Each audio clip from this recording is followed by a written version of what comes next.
Must have been about 7, my sister must have been 9. And I remember very clearly we were literally staying in the street in Durban beachfront. To now we can feed 100,000 people easy. Remember me, he hugged me. He said, "My brother, thank you for feeding our people." I said, "My brother, these are not your people. These are God's people."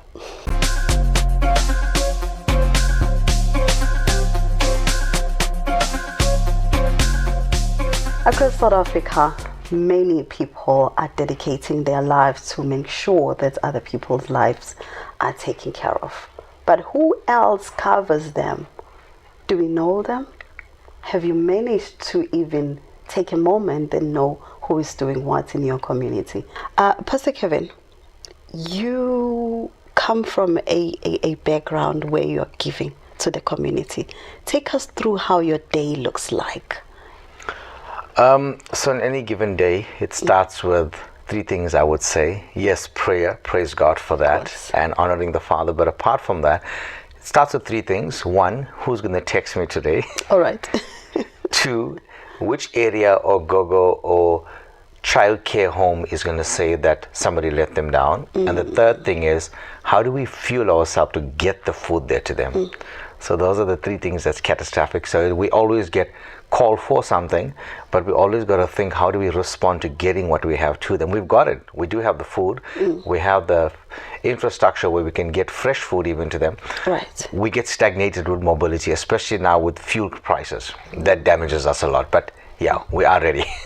What's made you actually start and say, I'm going to get into this field? And take us through, what is GOR?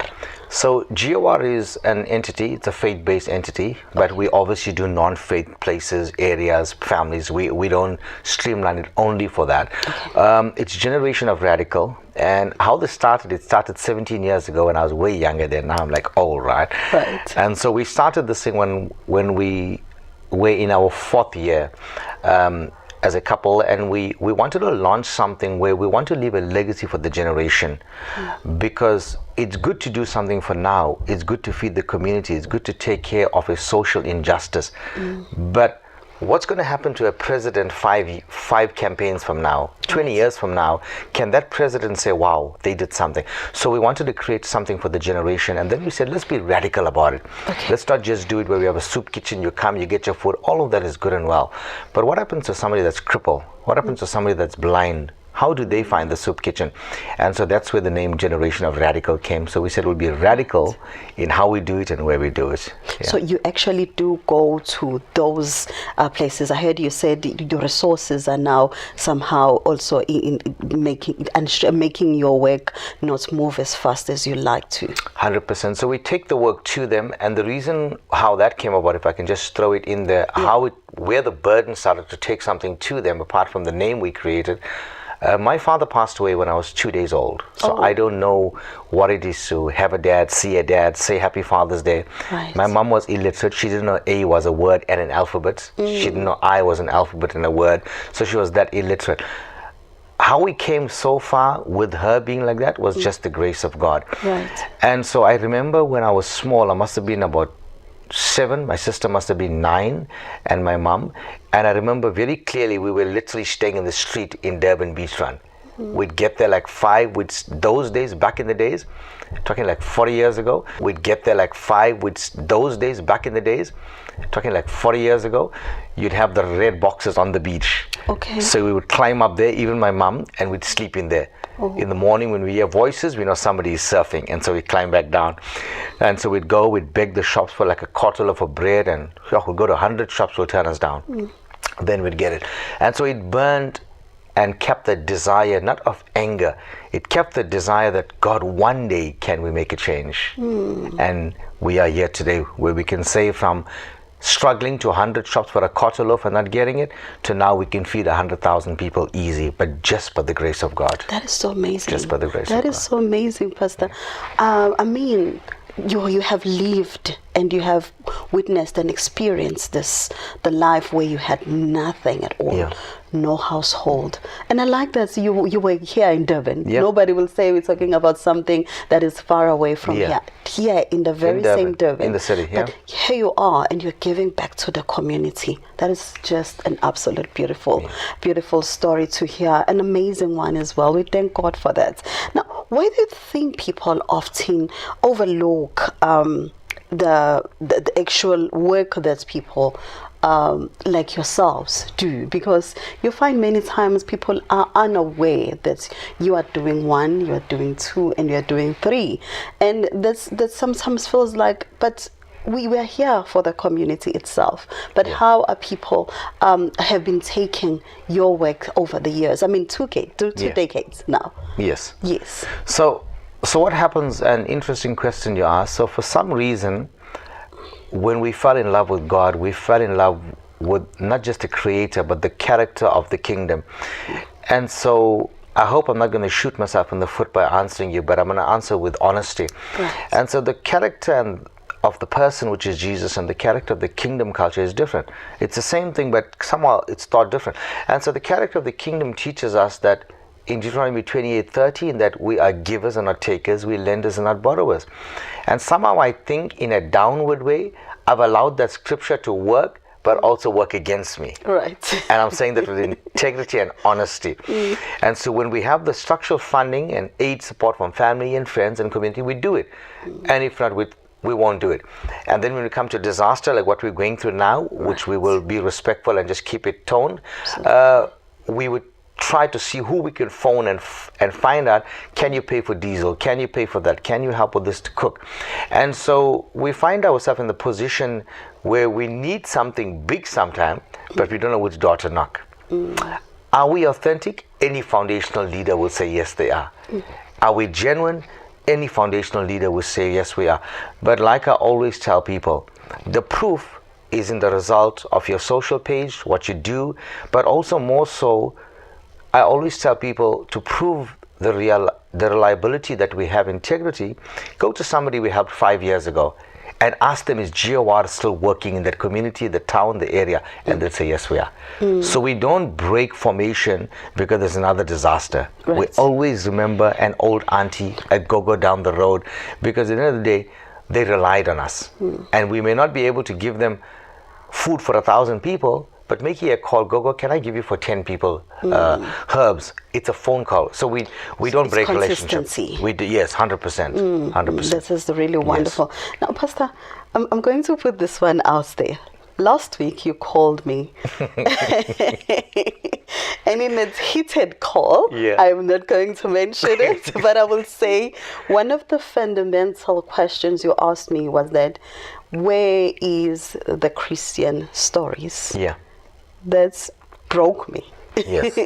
Where was that coming from? What has happened that's put you in that me in that spotlight? Said, where are you guys at? Okay. So I'm going to answer it, and I'm going to push myself a week ago, like when I asked you, and I'm going to make it fresh. But I'm also not going to use institution or entities' names because I don't want to disrespect them.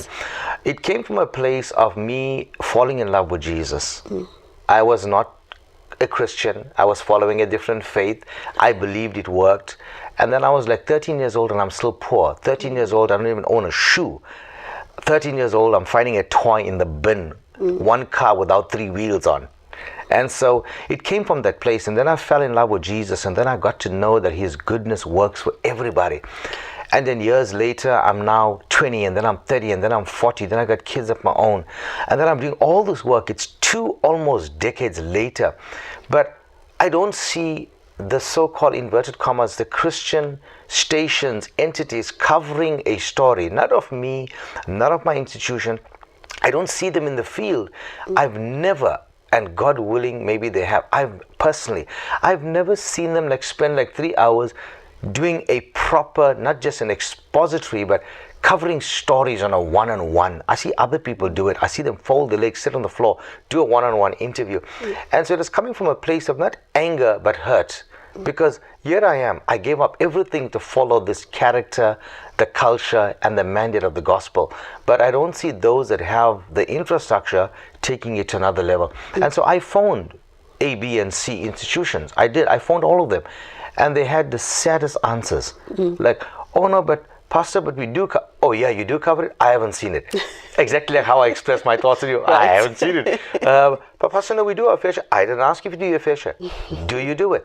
And so, like the one institution, and I won't mention name, they've got my branding on the one side of a structure, their branding on the other. I phoned them 3 weeks ago. I said, take mine as a blessing. If you're doing anything, don't use it outside any building with my name on it.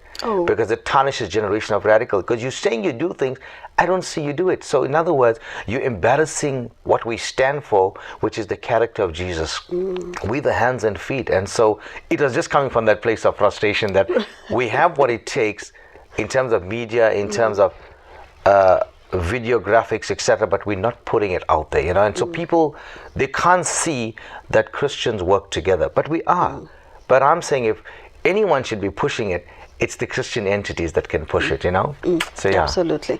And Pastor, while you are there, you have been in the forefront. You have been in the, I will say, the main one that we have, the immigration issues crisis, rather, here in Durban. You have been at the Durban Drive-In where the immigrants have been ads and they've been stationed there. Legally and illegally right now. How is that situation? If you can just take us a couple of days or maybe weeks back to where it is right now. Okay, so I'm going to keep it real for your listeners and your viewers. So it started when it all happened when they were taking people to the drive-in. Right. I can't blame the immigrants. I'm also not going to blame government. All I know is that we must do things as what we are called a child of God. So I take a whole lot of food prepared, freshly cooked. I took a whole lot of diapers. We drive to the drive-in, follow the protocol, because I believe protocol and order is good. Follow the protocol, follow the order, got driven in, was asked where to park, follow that. Then I was asked to take out the food, where to take it, did all of that. And as I entered the drive-in, the feeding distribution center, and I'm saying this to kingdom citizens and kingdom believers, and then I was asked, is the food halal and where's the food from? I said, I can tell you this much, it was cooked under stars and moons. Because the universe belongs to God. But I can't answer your question like that because I didn't bring this food for an ethnic society or an ethnic group. I brought this not for religious leaders and people. I brought this for those that are starving. But God bless you. I love your system. If you feel my food is not qualified to feed the hungry, I'm cool. I can take my stuff away. I've got a lot of places to feed. And so I made them understand that we're not here to serve a character or a culture. We're here to serve people that are starving. It's a problem with immigration. So long story short, we fed. But where we are right now is the people are coming in. They've came in by 15, then went to 18, then 22,000. They all left, gone to Mazina. But there are still people packing up. Before I come to you, I drove through the drive-in just to see. They're sitting at about 62 people already again there. This morning. So the numbers are going to stagger. Somebody said, but Pastor, but you can't feed there because you guys are actually allowing the crowd to gather again. I said, really? I had no idea my phone had microphonic voice tones. Because if I'm feeding, how is my food telling people, hey, the guy is there? My food don't smell that good. So the people are going to keep coming, and we don't want to break the law, but our constitution also tells us, our South African constitution tells us, we can take care of the hungry, we can feed the poor, as long as we don't cause stagnation and we don't cause lack of movement in the pavement and the road. We do it in an orderly way, and we do, which we do. And so the immigration problem is big right now. But I'm going to say something else, Posh. It's bigger than what we think, because definitely. Let's leave politics. I'm not going to go there. The immigration systematic order, we can blame government, we can blame the Home Affairs. I'm not here to blame, and I'm certainly sure you're not here to blame. But the immigration issue is not going to end now, firstly. And also, I'd like your viewers to know this. Somebody is wondering, but hold on, if they had the drive-in site open, people went in by the thousands, why did this other 62 people didn't go? Why next week another 200 are going to come here and go there? Well, I'll answer the question in my humanitarian way that I know. The reason they're not going, it's my opinion, and it's from questions I've asked on the field to the immigrants. Right. They're raising whatever money they can, and they're quietly ducking and selling what they can because they lost everything. Did they come illegally? Yes, some of them did, not all. Did they do the wrong by not leaving in the timeline of the 29th of March? Yes, they did. But whose law was that? That is not a governmental law. That is not a presidential law. That is not a parliamentary law. That is a law driven by an institution or a society. And so I asked somebody the other day, did they break the law or did they break a rule? Because breaking a law is breaking what's mandated in constitutional governmental law. But breaking a rule is an entity that's saying, get out of the country. But we not share. The Bible says, judge not, for you shall be judged. So we can't judge them. But we can say, guys, listen to me. Portia, I can tell you this open-heartedly, and the Lord is hearing me. I've said to many immigrants, I said, listen to me. I know you're angry. I know you're frustrated, but listen to me. Let the joy of the Lord be your peace. I said, I don't want to know what religion you are. I don't want to change your religion. But leave this country in a peaceful way. Leave in a nice way, in a dignified way. Because at the end of the day, you're a human being. You're not treated like a human being, but leave the country. When everything is settled down, when the dust has settled, apply again. Come in the country, document it. If you document it, it's fine. Come again. Don't hate our country. Our country did you nothing wrong. Don't hate our constitution. The constitution did nothing wrong. It's just an element that's chasing you away. But don't blame God for this. Don't blame yourself. Don't blame people. Just leave and come back. So the immigration problem is going to be there for a long while. Very, very. I was just talking to the producer this morning. I said, the issue about the migration and immigration in our country, I'm not going to talk about other countries, it's a multifaceted problem. So you're not going to start and saying 1 is equals to 2 and to 3. It's just going to keep on going, and there needs to be maybe policies that need to be put in place, and that, but relevant people will deal with it.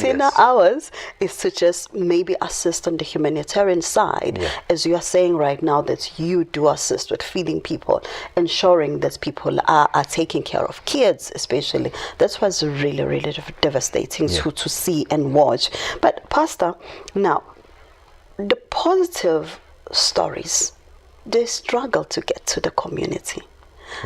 Whether you talk to about of the big media houses or small media houses, why is that?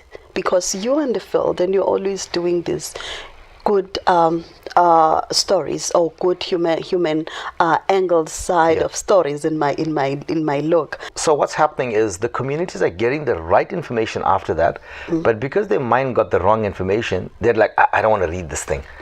And so that's from the community perspective. But that is why we try to create a brand. It's not because we want to brag, GOR is here or Generation of Radical is doing that. We want to create a brand. So when people want to ask the question, I always say, ask the right person, ask the right team. Then to answer from a perspective of the message going out of how they can help and where they can help is, and I'm going to answer it honestly with authenticity. I phoned 2 news reporting companies last week. One on Tuesday, one on Friday. I lied. Last week Monday, last week Tuesday. Last week Monday, last week Friday. Okay. I phoned 2 news reporting companies. And I said, I don't like what you've just done. They said, sorry, who are you? I explained myself. I told them who I am. I said, I don't like what you've just done. You're a newspaper reporting company.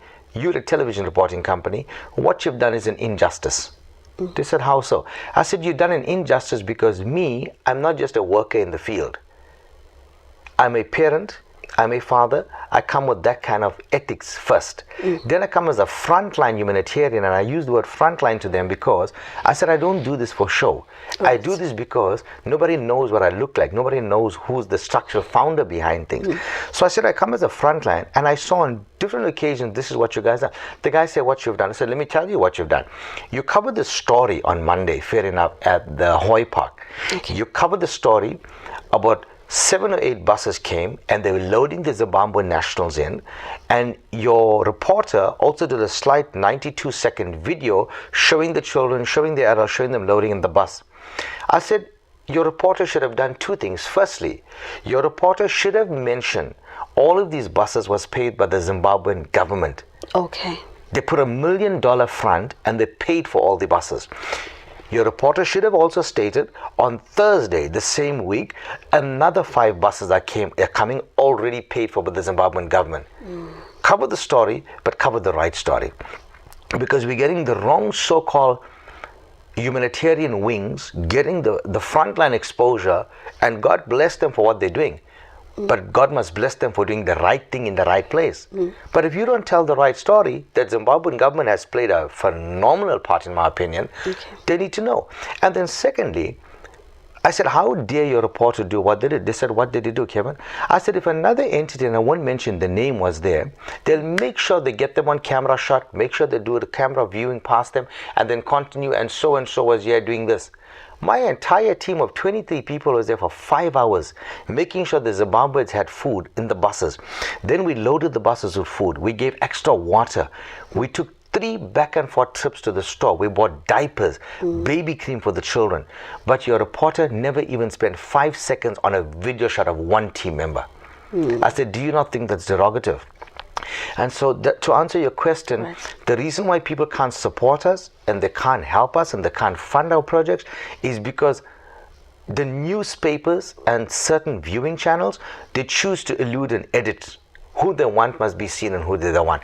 Is it right? Maybe for them. For us as true humanitarians as well, just like the rest of them, we're all true humanitarians. I just think we are sucker punched. To answer the question, is that people can't know we exist and they don't know we need financial support. Like now, we drove that car with a punctured tire, like I sent you the picture. We just made it to the garage, and now the tire has got a, what's it called? It's got a rubber line, is right, because we can't afford to break down on the road and get a tow truck because we can't afford the 500 for the tow truck. Why? Not that we're poor. I'd rather put the same 500 to buy more food. And so that's our thinking. But again, if we have a company that say we'll sort tires or we'll sort diesel, half the job is done for us. The empowerment of the community, Pastor Kevin, because we have been told South Africans are dependent on grants, on this, on that. But do you have a timeline? What happens on or the communities that you assist? So, interesting point, right? Community building, community assistance. Portia, we've tried that. And I'm so sorry to say this, but a lot of the South African areas that we've been through are lazy. And I don't say this with arrogance, please forgive me. I went to certain places, and I can take you when you free one of the days, and they will validate, yeah, this guy, he done this, he did this, and then he still came and fed, but he refused to do other things because we didn't behave. They'll tell you that. And these are Indian areas, these are black areas, so I'm not being derogative. We put up massive gardens for them. We paid for the shoots. We planted it. I did follow up 1, 2, 3, up to the 7th. Oh, wow. Mama, mister, you, now you sell. Sell. Yes, don't cook all this. If you cook, you're not wise. You cook 30%, you sell 70%. You take the money, you buy shoots. If you don't have nowhere, tell me, I'll take you. You replant, you continue. It died after the first shoot. So they ate everything, or they sold everything, but never took care of it. We've done a good few places like that, but they choose not to be self-sustainable. You know, and it's not, they got good land. The land is even free. The land is given by government. And with me personally, I also don't break the law. I will follow protocol. Even if I know they planted somewhere, I'll get a hold of the ward councillor, get a hold of the parks department. Hey, listen, man, can we get along doing this here? I'm not a part of it, but I'm just voicing. If you think they're breaking the law, you shut it down. But they're planting. So we do the protocols as well. We don't just break the law and just do what we want. But people are just being lazy. They're just lazy. That is so wrong. They're just lazy. That is so wrong. But kudos and a good job on this, because sustainability is what this country requires. We cannot be feeding people forever. They need to find a way of how they can feed themselves without just be depending on someone else that much. Now, Pastor, the misconceptions that people have had about the faith organizations, what are some that you can just mention to us? I know, especially for the faith-based, that will be part of a bigger picture here. But put us, what happens out there? I'm smiling because I'm going to answer that, because it just happened 3 days ago. Somebody sends me a voice note message, and then I call them back. Part of it, part of the immigration issue. 3 days ago, apparently last week, Saturday, somebody was feeding at the Durban drive-in, and they were singing songs and stuff. The reason that came to my ear, because I had to phone. I said, so when you say singing songs, what kind of songs? Were they singing colloquial songs? Were they singing contemporary music? Were they singing religious songs? Were they singing gospel songs? They say, well, you're the pastor, that's why I'm phoning you. They were singing songs. I said, okay, so they're singing Christian songs. I responded like this. I said, how dare they do that? In a humorous way. I said, tell them to phone me. And so to answer your question, where we shoot ourselves in the foot as Christians is we want to go and feed the hungry, we want to go and clothe the poor, and we want to take care of the widows like the principle or the Bible tells us. But we also want to do it and call it open air. Right. That's not an open air moment. Right. Not every soul is meant to be saved at that moment. When there's a need to feed, we must feed. And the Bible says that the poor will always be amongst us. And so I always tell people, while we're administering food, I'm going to come to one part just now while it's in my head. When we're administering food, we're not just feeding their belly. We're sending forth a declaration that as the Lord has done, so shall I do unto you. We don't have to pray it into them. We don't even speak it. But if we know we're called by God and we feed with the character of Jesus, He does the work. So that light bulb moment that came, I said I'm going to talk about it quickly. So I met a guy 4 days ago. He says, you forgot me. Oh. I said, yeah. He says, you wasn't a pastor then. But you fed me 13 years ago. I was in the street. Oh. And when you fed me, I even asked you, you're a pastor. You said, no, you're Christian, but you like feeding. And he says, now you're a pastor. But he said, but you fed me that many years ago. And today he's back home with his family. Not too long ago, way before the immigration, about a couple good months, maybe a year or two ago, I met somebody else. The guy says, Pastor, you really don't know me? I says, no. He says, Pastor, 3 years ago, during COVID, you made sure you spent 45 minutes with me in Durban Central by the beachfront. Right. And you spoke to me. I told you what I did in Chatsworth. I ran away from my wife. This is what I did. I was in drugs. And now, Pastor, it's me. I said, never days. Because he was thin and skinny and scraggy. Now he's built his back. He's working for a company. I refuse to believe. And so to answer your question, Portia, not every feeding area and moment is meant to us to win a soul. Right. Because in just feeding, we two examples I'm giving you out of hundreds where people are going back to God. Right. And because why? We're just sharing the love of God in the aspect of just feeding, you know? You just answered my other question. Now I'm just going to put you a little bit on the spot here, Pastor.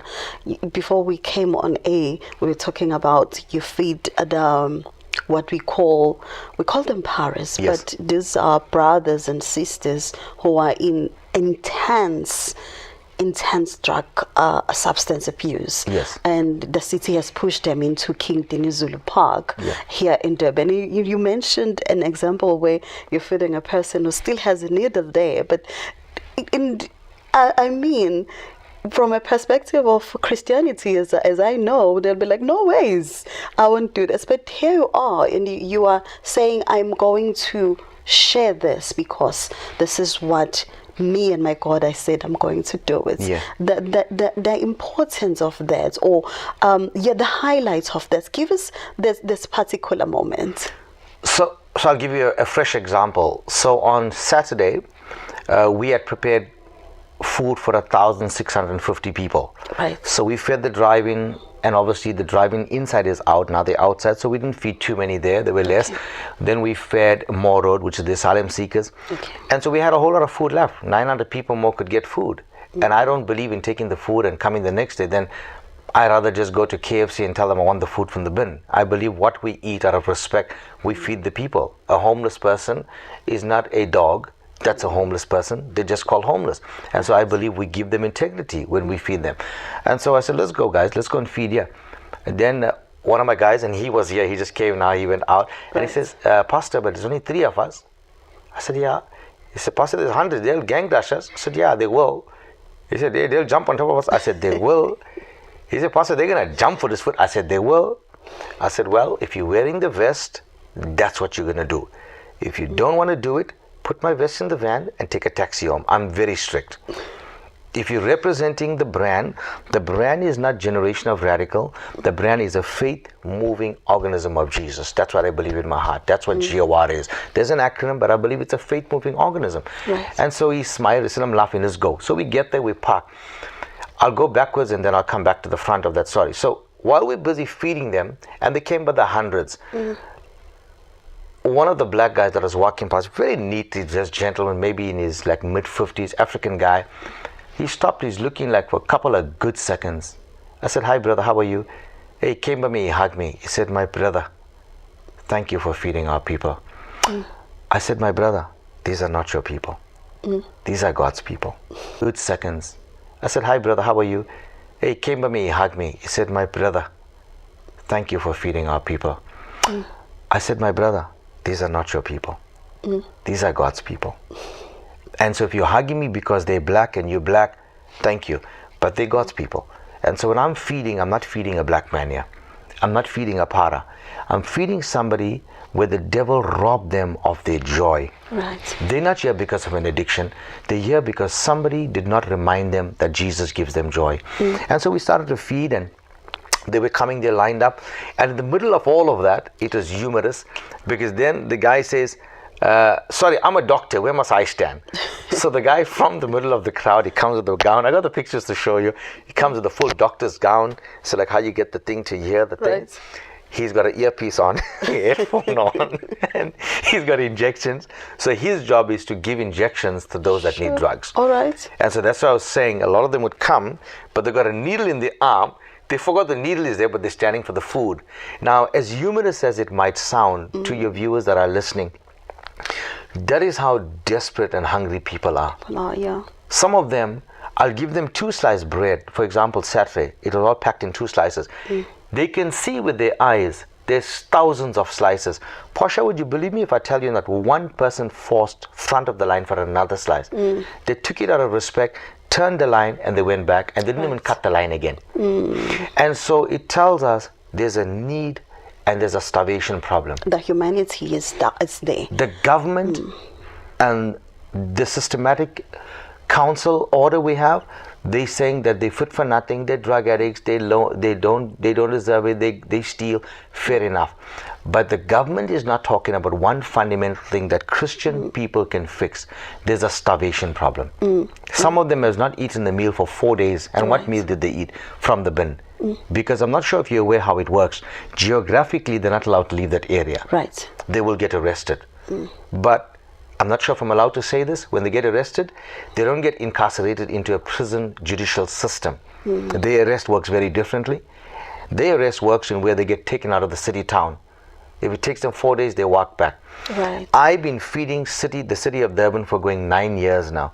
The stories you hear for them is crazy, but it's the truth. It's the truth. It's the truth.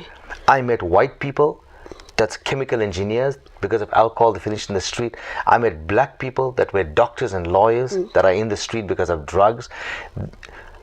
You know, Portia, I'll ask you this. How can a lawyer make up a story that they were in 3 minutes staying at to walk back? Right. A lawyer. So we disregard them as homeless, but they have an amazing story. They have a job that's way better than mine. Right. And so that's the reality of the street, yeah. Wow. And let's just wrap up, Pastor, because my producer is looking at me 5 minutes.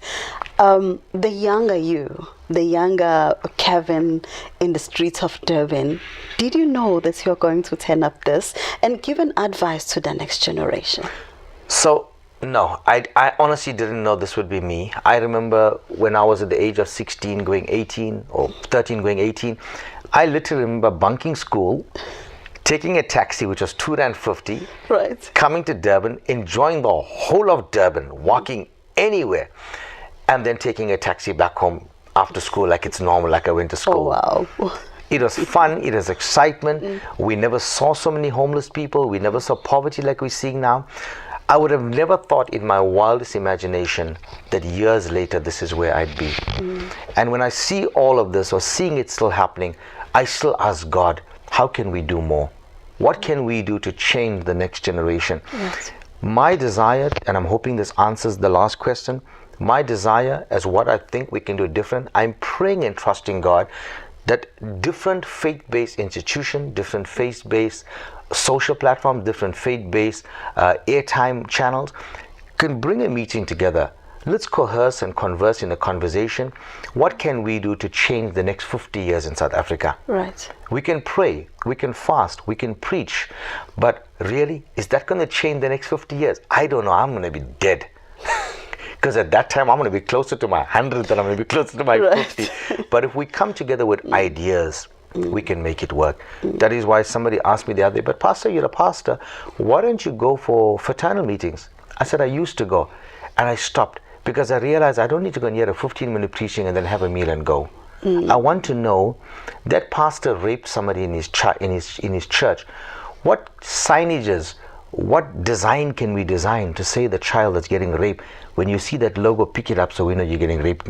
What are we doing? Let's talk about that in fraternals. We can't just eat and then pray and then go. It's no more. It should go deeper than that. There are deeper issues out Deeper there. issues that's there, yeah. Oh, man. Thank you so much, Pastor, for your time. Thank you for having me. And giving us this full insight of what is happening in the streets of Durban from a first-hand basis. I mean, it's gold. Yes. It's gold, the information that you just shared. But also, I pray, God, that He takes care of you and He keeps you, because you are doing such a fantastic work for the community around our city. Thank you so much for your time. Thank you so much, Portia. All right. Well, to you, African Echo. Thank you so much. Until next time. Bye-bye.